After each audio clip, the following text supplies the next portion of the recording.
মাঝরাতে ভাবির ঘরে গিয়ে দেখি ভাবি খোলামেলা ভাবে শুয়ে আছে। ভাইয়া বিদেশে থাকে, তাই ভাবির শরীরে একটা গরম জ্বালা আছে, সেটা আমি জানি, কিন্তু কোনোভাবেই ভাবিকে বাগে আনতে পারছি না, সরাসরি কথাটা বলতে পারছি না। আজ অনেক সাহস করে ভাবির ঘরে ঢুকলাম। ভাবি ঢাকা থাকতে ভয় করে, তাই মায়ের কথায় ভাবি রাতে দরজা বন্ধ করে না, সেটা আমার খুব ভালো করেই জানা ছিল, তাই আমার কাজটা সহজ হয়ে গেল। আমি ঘরের সিটখানি বন্ধ করে ভাবির কাছে গেলাম। ভাবির বাহু স্পর্শ করে সুখের পরশ দিয়ে বুকের কাছে হাত নিতেই ভাবির শরীর শিরশির করে উঠল, আর মুহূর্তেই ঘুম ভেঙে যায়। প্রথম থেকে ভাবি কিছুটা আনন্দ উপভোগ করলেও পরক্ষণে ভাবি চোখ মেলে আমাকে তার শরীরের স্পর্শ করতে দেখে উঠে বসে চিৎকার করতে যাবে, ঠিক তখনই আমি ওর মুখ চেপে ধরি আর বলি, ভাবি আমি ধ্রুব, চিৎকার করবে না, কি করছো তুমি, মা বাবা জেগে যাবে। ভাবি আমার হাত ছাড়িয়ে বিছানা থেকে নেমে বলল, ধ্রুব তুই আমার ঘরে, তাও এত রাতে। বলে ভাবি শোয়া থেকে উঠে বসে বুকের ওড়না ঠিক করে নেয়। ভাবি আমি আর পারছি না তোমাকে ছাড়া থাকতে, জানি আমিও যা চাই তুমিও তাই চাও, তোমারও কষ্ট হয় একা একা থাকতে। ধ্রুব এসব কি বলছিস, তুই কি পাগল হয়ে গেলি,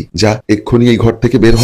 এমন কেন করছো, কেউ জানবে না, কেউ বুঝবে না, সবাই ঘুমিয়ে আছে, দাও না একটা সুযোগ তোমাকে আদর করার। বলতেই ভাবি ঠাস করে একটা চড় মেরে আমায় ধাক্কা দিয়ে ঘর থেকে বের করে দেয়। নিজের ঘরে এসে ভাবতে লাগলাম, জোর করে কিচ্ছু হবে না, যা করার সময় করে সুযোগ বুঝে করতে হবে। ঘুমিয়ে পড়ার চেষ্টা করলাম, কিন্তু ভাবির চড়টা বারবার যন্ত্রণা দিচ্ছে, তাই এর প্রতিশোধ আমাকে নিতেই হবে। চোখটা কখন যে লেগে এলো বুঝতে পারিনি। সকালে ঘুম ভাঙার পর ফ্রেশ হয়ে দেখি সবাই টেবিলে নাস্তা করছে, মা বাবা আর ভাবি। আমি মুখ মুছে ভাবির দিকে তাকিয়ে আছি, দেখে মনে হয় এখনো রাগ কমেনি। বাবা হঠাৎ আমায় দেখে বললেন, ধ্রুব শোন। হ্যাঁ বলো। আমি আর তোর মা আজ নীলার বাড়ি যাব, ফিরতে দেরি হবে, দুপুরে ওখানে খাওয়া দাওয়া করব, তুই বাড়ি থাকিস, বৌমাকে একা রেখে যেতে মন চায় না। কথাটা শুনে ভাবি মনে হলো কিছুটা টেনশনে পড়ে গেল। আমি তো খুশিতে আত্মহারা। ও নিয়ে তোমায় ভাবতে হবে না, আমার আজ কোনো কাজ নেই, সারাদিন বাড়িতে কাটিয়ে দিব। আম্মু বলল, তাহলে হয়ে গেল, নিশ্চিন্তে যাওয়া যাবে। মনটা বড্ড খুশি হলো, আজকে সুযোগটা আর হাতছাড়া করা যাবে না। আমি নাস্তা করে ঘরে গেলাম প্রস্তুতি নিতে।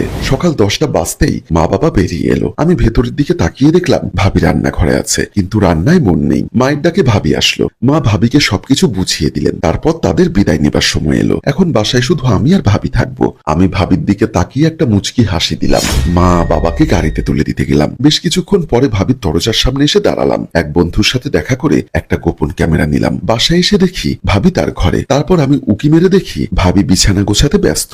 এখন এই সুযোগে আমি গোপন ক্যামেরাটা ভাবির গোসলখানায় লাগিয়ে দিতে পারি ভেবেই খুব খুশি লাগছে। আমি চলে গেলাম ক্যামেরা সেট করতে। নিজের ঘরে এসে শুয়ে রইলাম। ভাবলাম মোবাইলে গেম খেলবো, কিন্তু কিছুতেই মন মানে না। তাই রান্নাঘরে গিয়ে ভাবির সাথে ভাব জমাতে চাইলাম। যেই ভাবা সেই কাজ। রান্নাঘরে যেতেই ভাবি বলে, আরে ধ্রুব তুই এখানে কেন আসলি, তোকে না বলেছি একদম আমার কাছে আসার চেষ্টা করবি না। না ভাবি, একটু পানি নিতে আসলাম, বোতলটা নিয়ে এখান থেকে চলে যা। আমি পানির বোতলটা নিয়ে চলে আসলাম, আর মনে মনে ঠিক করলাম তোমার সব দেমাগ আমি আজকেই শেষ করে দিব।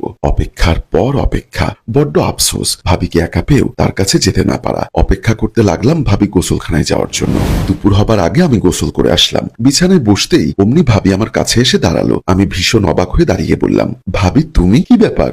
টেবিলে খাবার রাখা আছে, খেয়ে নিও। তুমি খাবে না? তুমি খেয়ে নাও, আমি পরে খাবো। আমি ছাদ থেকে কাপড়গুলো তুলে নিয়ে আসি। ভাবি ছাদে যাচ্ছে, এই সুযোগ ক্যামেরাটা খুলে নেবার। ক্যামেরাটা খুলে নিতে গেলাম, চালিয়ে দেখলাম, কিন্তু এ কি, এটা কিভাবে হতে পারে? কি আশ্চর্য, আমার তো বিশ্বাসই হচ্ছে না। ক্যামেরা বন্ধ, তার মানে ক্যামেরায় কোনো কিছু রেকর্ড হয়নি। ক্যামেরা থেকে আমি মোবাইলে কোনো ডাটা নিতে পারছি না, কিন্তু আমি তো ক্যামেরা অন করে সুন্দর করে সেট করে দিয়েছিলাম। তাহলে এখন ক্যামেরা বন্ধ কিভাবে? আমার মাথায় কিচ্ছু আসছে না। আমার খুব রাগ উঠলো। আমি ওয়াশরুম থেকে বের হতে দেখলাম ভাবি দাঁড়িয়ে আছে। আমাকে দেখে হাসতে লাগলো। আমি বললাম, কি ব্যাপার, তুমি হাসছো কেন? মন খারাপ হচ্ছে বুঝি? তোর প্ল্যানটা ভেস্তে গেল দেখে। আমি কিছুটা থতমতো খেয়ে বললাম, কিসের প্ল্যান?